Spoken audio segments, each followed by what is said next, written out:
queremos te agradecer pelo teu amor e bondade. Queremos te agradecer também, Senhor Deus, pelo privilégio que temos de estarmos aqui nesta igreja, nesta noite. Te pedindo, Senhor Deus, que Tu mesmo comande todo esse trabalho, Senhor Deus. Pedindo ao Teu Espírito Santo que seja mesmo aquele que vai pregar, aquele que vai orientar, aquele que vai trazer a Tua santa palavra, Pai. Muito obrigado porque Tu tens mesmo mantido essa igreja no padrão da palavra, Senhor Deus.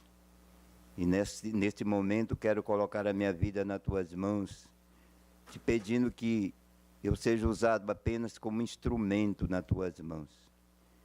Tudo quanto aqui for falado, que seja falado através do Teu Espírito Santo, para a honra e glória do Teu santo e bendito nome. Muito obrigado. Muito obrigado mesmo, Senhor. Em nome de Jesus que eu te oro. Amém. Podeis assentar.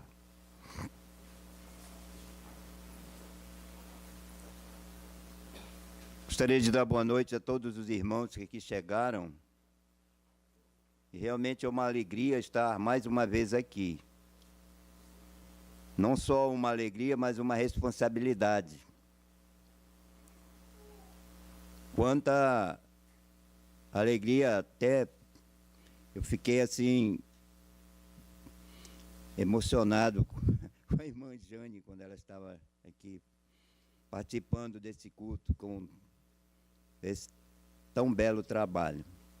Que Deus possa abençoar a irmã Jane, assim como eu peço a bênção de Deus para cada irmão que chegou, cada irmão dessa igreja, a cada amigo que nos visita hoje,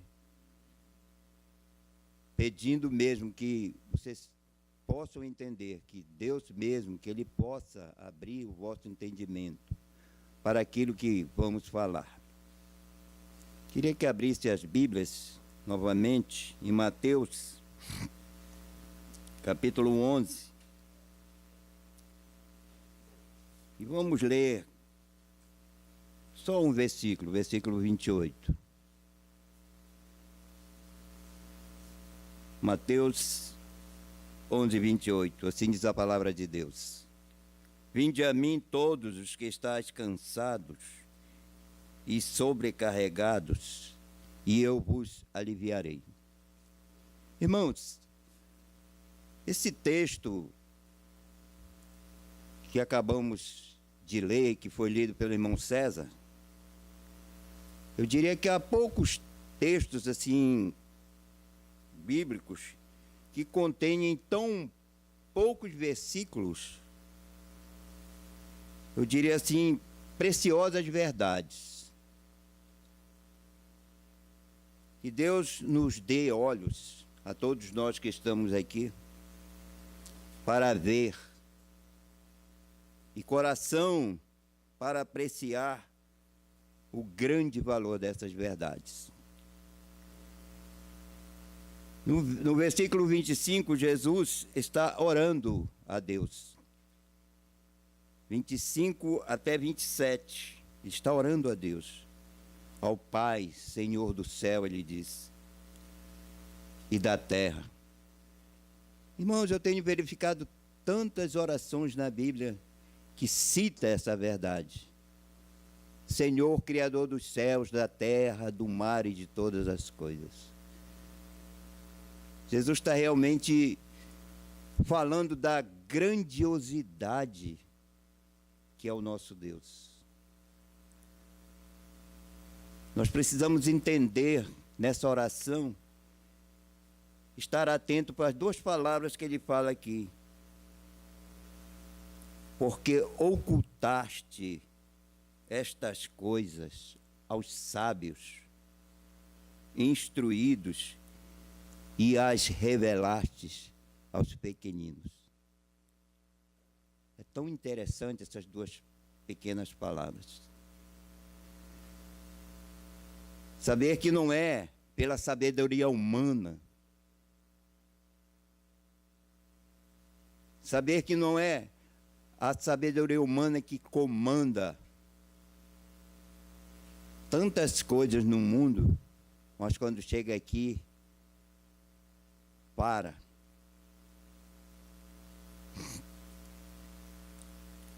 Ele prossegue dizendo que ocultou as coisas dos sábios instruídos e revelou aos pequeninos. Eu me considero entre esses pequeninos. Não só pequenino, mas eu diria até que agraciado pela misericórdia de Deus, de ter entendimento das minhas reais necessidades como pecador. Eu entendo que toda a sabedoria humana, o aprendizado são irrelevantes. E nós temos visto isso. Esses dias eu estava lendo uma notícia em que um cientista, o que ele declarou causou até um mal-estar na classe científica, segundo a notícia. É que ele disse e ele descobriu que a oração tem poder. Eu fiquei... Sabe o que é que eu imaginei? Eu não precisei ser cientista para descobrir que a oração tem poder. Então, calha exatamente aqui que é revelado aos pequeninos, aqueles que se colocam à disposição de ouvir a palavra de Deus, de abrir o coração. Eu falei para a Arlete, para minha esposa, veja aqui, esse cientista descobriu isso, que nós já descobrimos. Eu descobri há mais ou menos 19 anos atrás, e aí eles estavam batalhando para descobrir isso aqui. Algo, né? Maravilhoso para nós crentes, saber que a oração tem poder. Eu não só sei, mas já senti. É diferente. Saber e sentir. Verdadeiramente, irmão, nós estamos vendo aqui Jesus orando ao Pai, falando dessas coisas, né? Ele diz, tudo me foi entregue por meu Pai. Tudo. Vocês sabem o que é tudo, né? É um antônimo de nada. É tudo. É tudo. Tudo me foi entregue por meu Pai. Ninguém conhece o Filho senão o Pai, e ninguém conhece o Pai senão o Filho, e aquele a quem o Filho o quiser revelar. Fazendo essa oração, Jesus, ele terminando essa oração, aí sim, ele fala do versículo 28. Vinde a mim. Vinde a mim. É um convite. Um convite mesmo de Jesus Cristo, chamando. Porque o Filho é soberano em revelar Deus, ele tem autoridade para convidar pessoas para virem a ele. Acabamos de ver a soberania de Deus, mas ele está dando esse poder a Jesus. Irmãos, cada vez que eu estudo, cria em mim algo diferente que não existia antes, de ficar até penalizado. Eu sou de um estado onde talvez no Brasil seja o estado onde mais tem a idolatria. É o estado do Pará. Aqueles municípios, começando pela capital, de Belém até aqui no final, em Terra Santa, etc. E eu fico imaginando todas essas coisas que acontecem, né, nesses municípios, nesses lugares. Recentemente, há uma semana atrás, 2 semanas, houve o Sírio lá em Belém.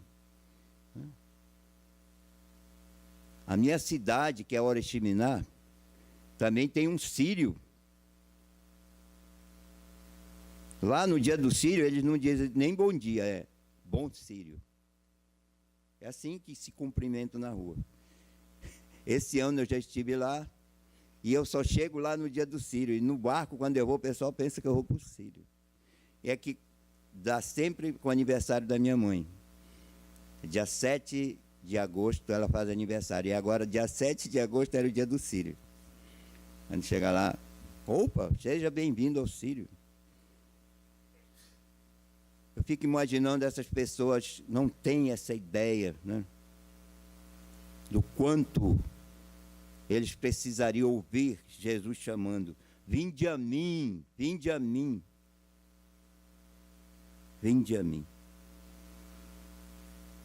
Irmão, Jesus, ele explica em vários versículos da Bíblia por que ele está chamando, por que ele está fazendo esse convite.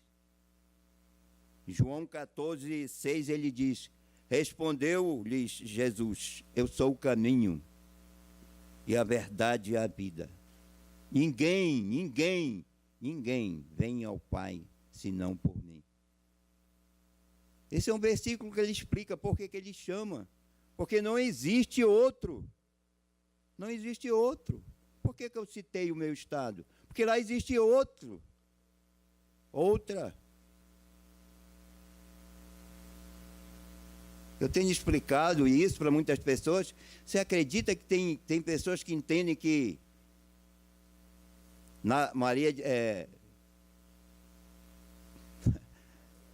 Maria de Nazaré é Maria. Eles imaginam que são várias Marias, mas são nomes iguais para uma Maria só, que é a mãe de Jesus. Eu ficava admirado, né, vendo o pastor Fred dizer: a Maria é nossa irmã, ela está lá no céu, não tenho dúvida, ele dizia. Mas nada a ver com a salvação.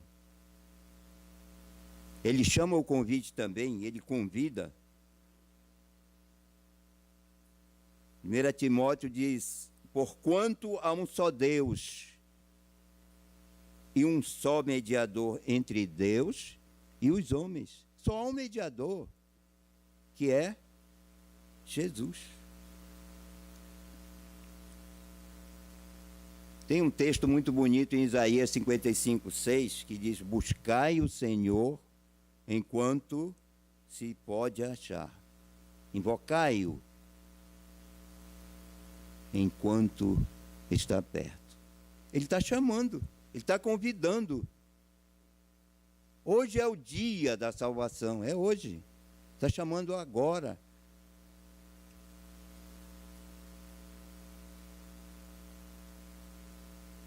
No dia 29 de novembro de 1998, eu aceitei esse convite de vir aqui.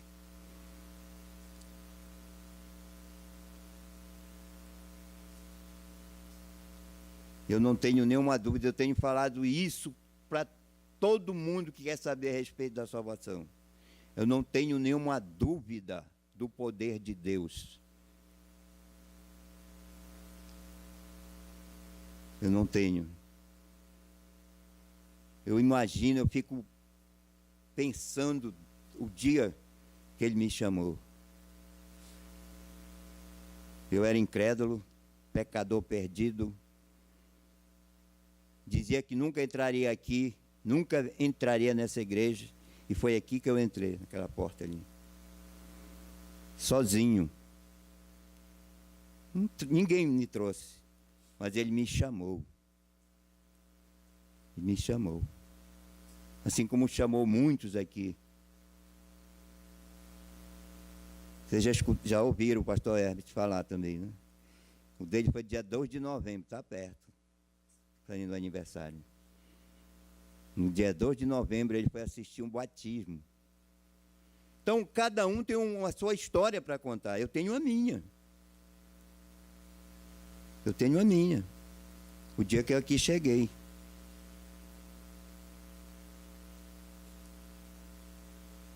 Agora, nós temos que ver que, além desse convite, ele está dizendo quem é que ele está chamando. Não é todo mundo. Sabe por que não é todo mundo? Porque nem todos querem. A maioria entende que está bem na vida que leva, porque tem tudo, materialmente falando. Mas ele diz aqui: vinde a mim, todos os que estáis cansados e sobrecarregados.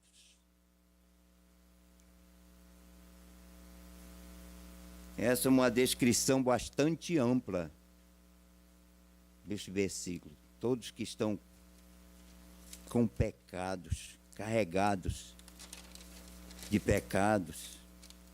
Abrange milhões de pessoas, o chamado. Mas nem todos aceitam. Mas que abrange milhões de pessoas, então não tenho nenhuma dúvida. Esse mundo é tão cansativo, né, quanto o convite para quem está cansado. Esse mundo cansativo, onde o pecado predomina. Hoje de manhã, lá na igreja Monte Hermon, quando eu estava, eu falava para eles lá, dizendo que cada dia nós caminhamos para pior.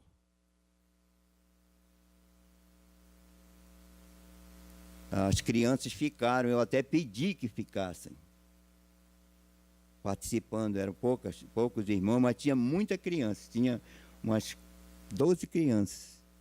Tudo já. Não pode ficar as crianças.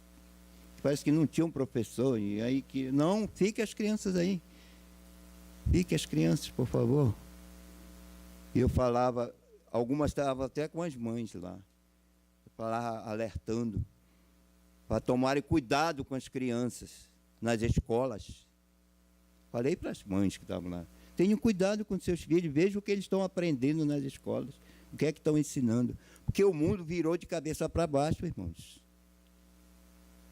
Até nas escolas. Então está predominando o pecado, tomando conta de tudo. Por outro lado, nós somos pecadores, porque já nascemos pecadores, por natureza. Além de sermos pecadores por natureza, nós somos praticantes assíduos do pecado. Romanos 3, 10 e 11. Todo mundo conhece aqui na Hebron esse versículo. Não há justo nenhum sequer. Não há quem busque a Deus. Não há quem entenda nem quem busque a Deus.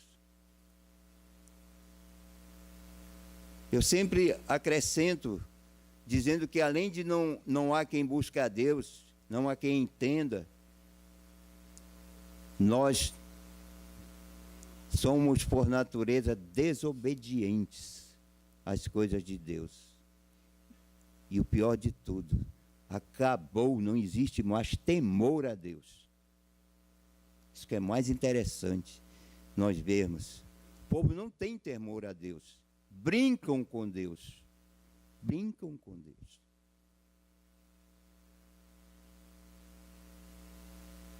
Recentemente eu estava lendo isso.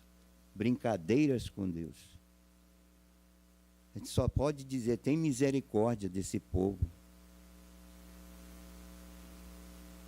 Irmãos, Romanos 3, 23 diz, todos pecaram e carecem da glória de Deus. Todos pecaram. Então, esses são os que estão cansados e sobrecarregados.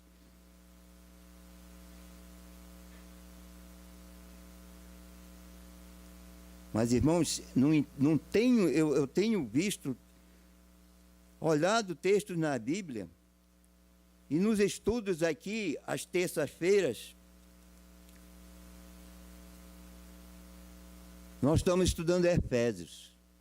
Quando chegou no capítulo 2, marcou aqui na Hebron essa questão do pecador, do ontem, para aqueles que já são crentes, mas do hoje para aqueles que ainda não aceitaram o convite.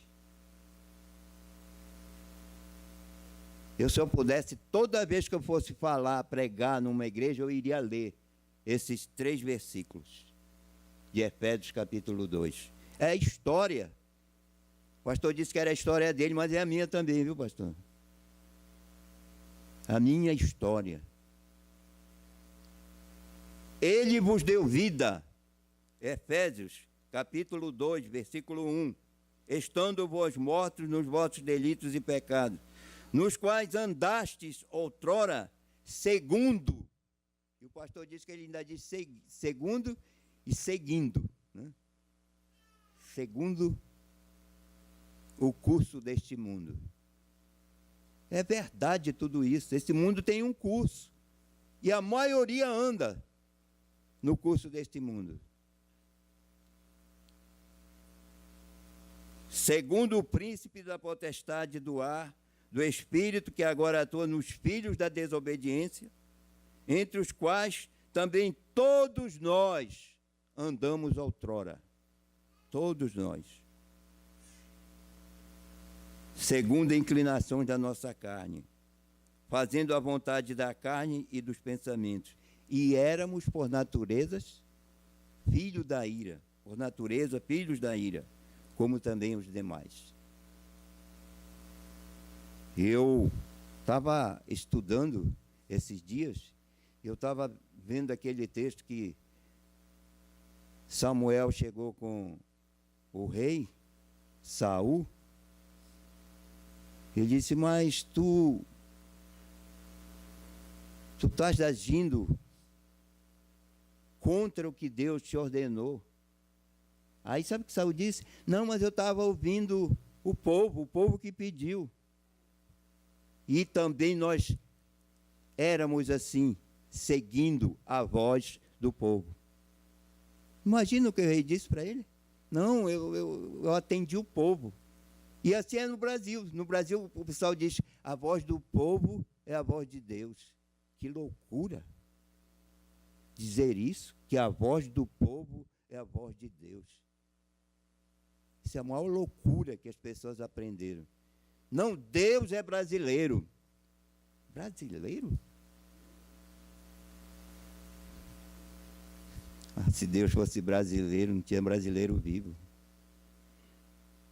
Tinha ceifado todos.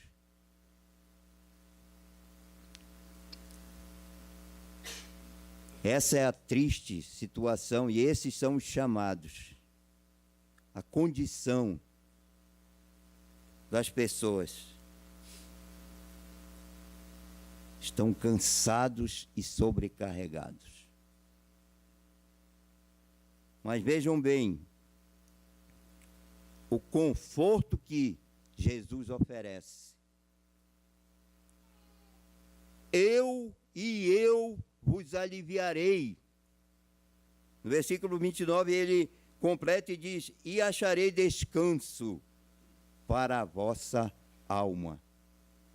Ele não vai só nos aliviar temporariamente, ele vai nos dar um descanso para a nossa alma.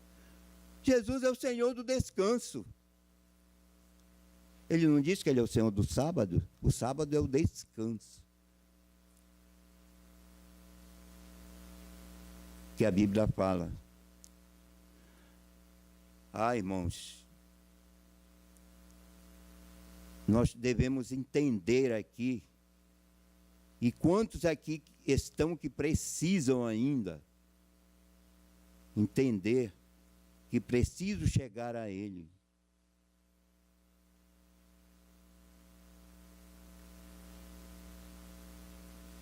Sabe que João 6, capítulo 6, versículo 37, Jesus diz, o que vem a mim, de modo nenhum lançarei fora. Isso é uma garantia, irmãos. Vá a Jesus, Ele não vai te lançar fora.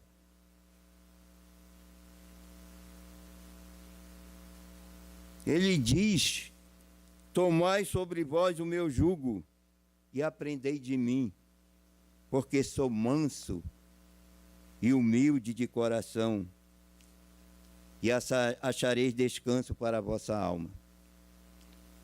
Ele fala que o jugo dele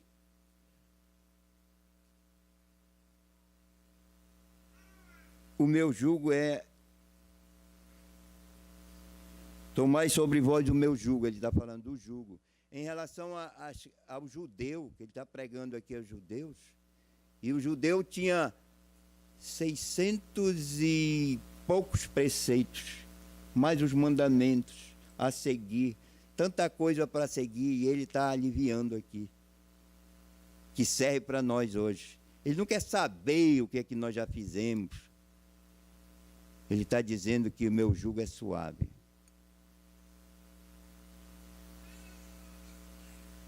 Sem dúvida que existe uma cruz para ser carregada. É porque ele diz: deixa a tua cruz e segue-me. Nós não estamos dizendo que não vai ter nenhum problema. Tem muitos pastores pregando assim. Vem para Jesus que acaba todos os problemas. Não é isso que nós estamos falando. Estamos dizendo que o nosso jugo é suave, que nós estamos com Ele. Ele vai aliviar o peso das nossas dificuldades, dos nossos problemas, enfim. E Ele tem feito isso comigo. Nós temos uma enfermidade, mas Ele está do nosso lado. Nós temos vários irmãos aqui. É isso que Ele está dizendo.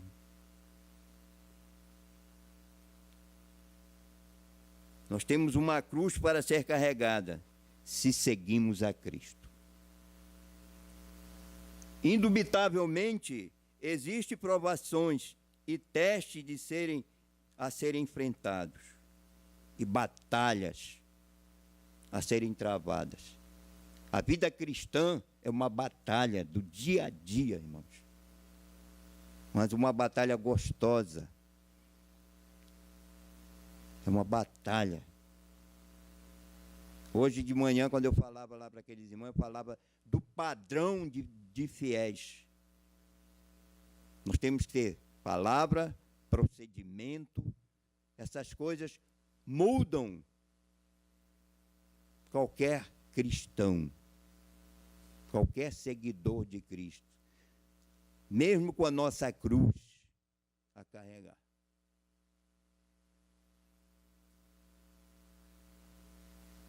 Mas o consolo do Evangelho ultrapassa muito o peso da cruz. Ela se torna leve, é como ele diz aqui, é suave. Manso e suave, Jesus. O consolo do Evangelho. As mudanças virão.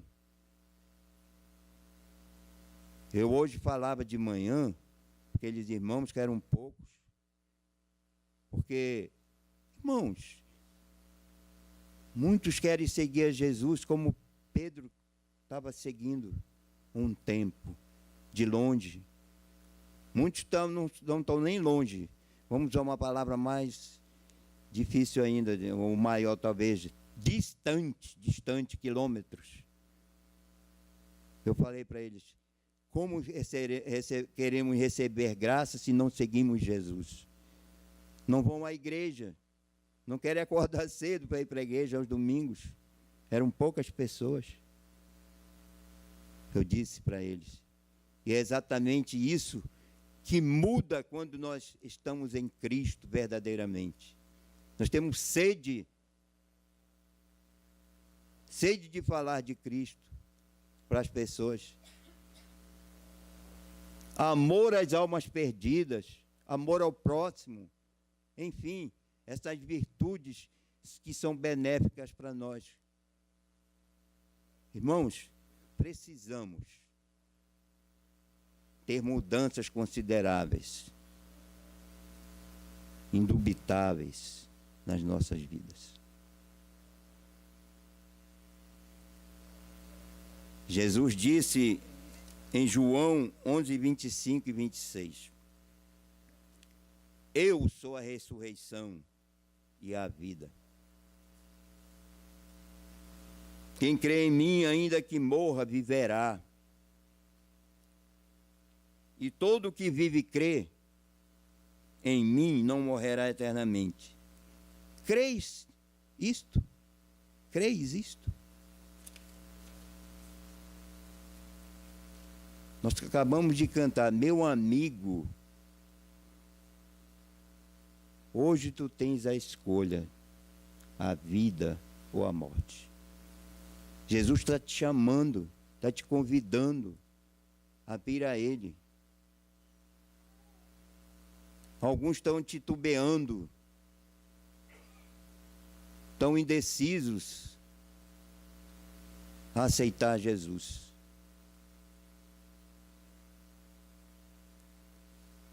É triste ver pessoas com muitos problemas. Mas o maior problema nosso é o pecado. E as pessoas não querem deixar o pecado. Irmãos, cada dia mais eu vejo a necessidade de pregarmos.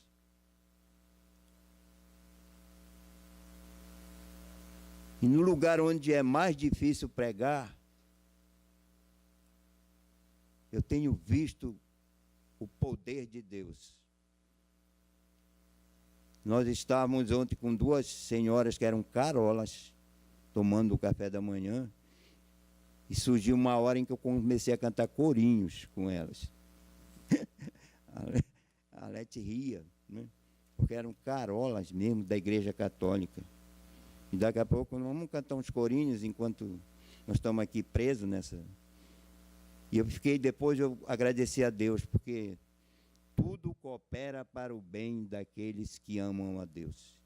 E tudo que aconteceu ali conosco, nós ficamos um tempo assim de 2 horas ou 3 horas, foi para conversar com aquelas senhoras. Eu até disse para elas. E isso nós temos que fazer, irmãos. Que Deus possa mesmo abrir os nossos corações, especialmente aqueles irmãos que estão nos visitando aqui, que ainda não conhecem. Vejam bem para o convite de Jesus. Que vocês possam entender aquilo que está sendo pregado hoje. Vamos baixar nossas cabeças. Eu vou orar, pedindo mesmo do Senhor a compreensão, pedindo do Senhor, Pai que estás nos céus, santificado seja teu santo e bendito nome. Senhor nosso Deus, queremos primeiramente te agradecer pela tua palavra. Ela é viva, ela é eficaz, ela não volta vazia. Queremos agradecer pela igreja Hebron, por esta igreja que tem pregado o evangelho há longos anos aqui nesse lugar. Queremos te agradecer pelos milagres que já aconteceram aqui. Quantas vidas foram resgatadas aqui, Senhor Deus. Mas, Senhor, queremos ainda continuar salvando vidas através da tua palavra. Não nós, mas o teu Espírito Santo. Ele que é o autor, ele que transmite, ele que convence o pecador do seu pecado, da justiça e do juízo de Deus. Que esta noite, aqueles que ainda não te conhecem sejam convencidos por ele, Pai, para transformá-los em novas criaturas, para transformá-los em cristãos verdadeiros, seguidores teus. Ó Senhor, tem misericórdia dessas pessoas que aqui vieram e que ainda não aceitaram o teu convite. Usa do teu amor, da mesma forma que tu usaste para nós outros. Ah, Senhor, te agradecemos mesmo por tudo que tu tens feito aqui nessa igreja. E colocamos nas tuas mãos mais essa semana que vamos enfrentar, pedindo a tua graça para nos livrar de todo o mal. Obrigado por tudo. Leva-nos em paz para os nossos lares.